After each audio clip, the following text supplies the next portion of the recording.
Fuel pass QR එක Apple wallet එකට දාගමුද?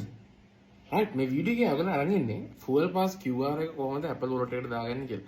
ඉතින් මේක මට තිබ්බ ප්‍රශ්නයක් මම ඉතින් ඒකට සොලියුෂන් එකක් හොයාගත්තා. ඒක ඔයගොල්ලෝත් ෂෙයා කරන්න හිතුණා. ඉතින් මේකයි මේ සින්දුවරම් බලන් දාන TikTok එකේ මේ වගේ දෙයක් ෆස්ට් ටයිම් දාන්නේ. එහෙනම් අපි බලමු කොහොමද ඔයගොල්ලන්ගේ ෆුවල් පාස් QR එක Apple wallet එකට දාගන්නේ කියලා. ඔයාලා App Store ගිහිල්ලා pass to you wallet කියලා සර්ච් කරා.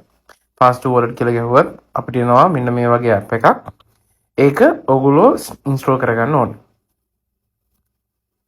ඉන්ස්ටෝල් කරගෙන ඒක ඕපන් කරලා පස්සේ ඔයගොල්ලන්ට මේ එතන තියෙනවා ප්ලස් අයිකන්. ඒක ක්ලික් කරලා පස්සේ මෙතන ඔප්ෂන් ටිකක් තියෙනවා. ඒකෙන් ඔයාලා කැමති ඔප්ෂන් එක තෝරලා QR එක ඔප්ෂන් එක තෝරලා ඔයාලා QR එක ගැලරි එකෙන් සිලෙක්ට් කරගන්න ඕනේ. ඊට පස්සේ ඔයා මෙතනින් ඔයාට ඕනි ටෙම්ප්ලේට් එක තෝරලා ඒක එඩිට් කරන්න තමයි තියෙන්නේ. ඉතින් මම මෙන්න මේ විදිහට කැමති තැන් වලට එක ටයිටල්ස් දාගන්නවා. මම උඩින්ම වම් පැත්තට දාගත්ත ෆුල් පාස් කියලා. ඊට පස්සේ මම මැද තියෙන ලොකු කොටුවට දාගන්නවා vehicle registration number කියලා. ඒකට මගේ vehicle එකේ number එක registration number එක. ඉතින් මේක ඔයාලට කැමති විදිහට එඩිට් කරගන්න පුළුවන් ඔයාගේ QR එක කොහොමද Apple wallet එකේ පෙන්නන්න ඕනේ කියලා. ඉතින් මේ විදිහට දාගත්තට පස්සේ ඔයගොල්ලන්ට QR එක යටින් තියෙනවා. ඊට පස්සේ අපිට done කරලා add කරගන්න තමයි තියෙන්නේ. add කරාට පස්සේ ඔයගොල්ලන් wallet එකට මේක add වෙනවා.